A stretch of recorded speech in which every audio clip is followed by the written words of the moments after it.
Γιατί έχει να σε δει 10 μέρες. Ωραία, σηκώ, έλεγα.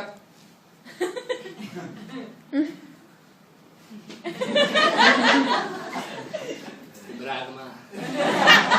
Της λείπεις, ρε Ναζέ. Της λείπεις και ένα μαύρο δάκρυ. Εξακριβωμένο τώρα αυτό. Σε παρακαλώ, μιλάς με το νούμερο 1 πληροφοριοδότη. Εδώ και ο Λεωνάρντο Δικάπριο.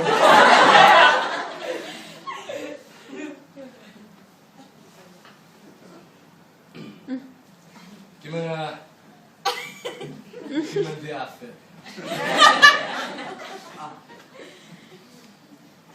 Κι είναι χάλια, Δεν μου μπορεί να φάει. Σέρνετε. Από το κρεβάτι σου λέει για να πάει στο μπάνιο, κάνει μια ώρα. Για μένα. Για ποιον έρχεσαι μου, για μένα. Αλλά άμα δεν σε ενδιαφέρει. Όχι. Την άλλη διάφερη.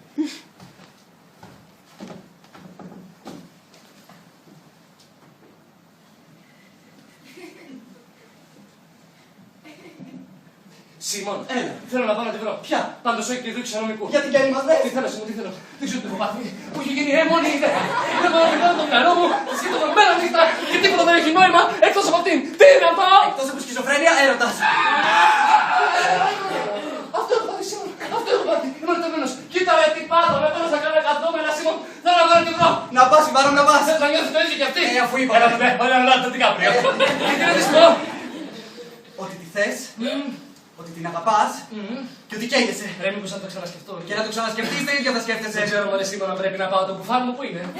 Μου βάλω. Μεγάλες, Σίμωνα μας ζητήσω. Αδερφή μου, έφυγα. Φύγω!